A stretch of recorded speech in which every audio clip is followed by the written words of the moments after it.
Hey guys, today's video is a cover of King Princess's 1950. As always, there's a reason that I chose this song, besides the fact that it's really gay, but it's a pretty extensive and heavy reason that I have chosen this song for today. So I'm going to be nice and let you watch the video first, and then after that, I'll talk to you. Please enjoy.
Alright, so here's the thing. According to King Princess's Genius interview, which I watched, this song is about unrequited love. which is pretty common, right? So you're wondering, why am I making this heavy? Well, because it also commemorates the closeted nature of the 1950s. Now, I thought to myself, I took AP European history. I know about the 1950s. It's when the Cold War happened. But I never learned about the homophobia that happened alongside the Cold War. So I went looking for research. And as I was scrolling through all of the Google sites and the JSTOR storage files, I found that it turns out the 1950s were not only in the eye of the Cold War's massive storm, but also a massive culmination of homophobia. Now, eventually this led to backlash from these really tightly knit LGBTQ plus rights activists and individuals. But before all of that, there was first terror and a massive set of firings.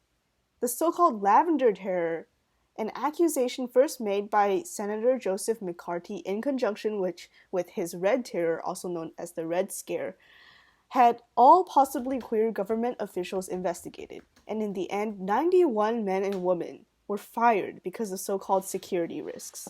A follow-up investigation slandered the moral character of the LGBTQ plus identity, and in my opinion, this is the reason why, even though the Red Scare ended when the Cold War ended, the Lavender Scare did not end, and people continued to be persecuted.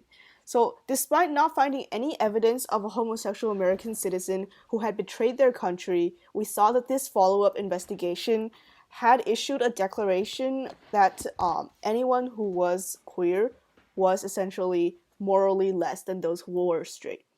And so from then on out, federal contractors and federal government workers were scrutinized with surveillance, interrogations, lie detector tests, and forced into extreme gender conformity because non-conformity to a gender was seen as some sort of deficit that would cause them to more likely be homosexual.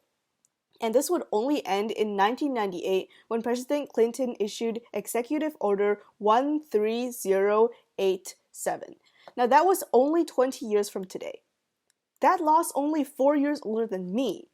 And remember, that's like basically everyone who's like around 30, around like 28 or something, will like remember a time when this was not passed. And so we need to remember that history is ever changing, and what we might take for granted now, we might not have it in the future.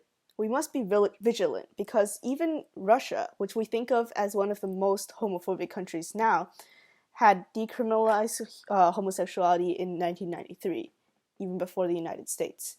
So just because the United States is progressive now does not mean that it can't change in the future, and with our current president and the political atmosphere today, we see that the polarization that is occurring means that it's more and more likely that candidates are going to be popping up in elections which have policies that will tend towards, once again, criminalizing LGBTQ plus, and that's really bad. And that's why we need to be paying attention to our local elections, and even if we can't vote in them yet, we need to pass along the information through social media and other forms of conversation to the people who can vote and do care about LGBTQ plus rights, because otherwise then we might be out of luck. Alright, thank you for listening to me. If you've clicked so far, please leave a like down below, comment, and subscribe. If you're here now, comment down below the word rabbits, because that's random. And we'll see how many of you actually listen to the very end. Alright, I'll see you. Have a nice day, and I'll see you tomorrow.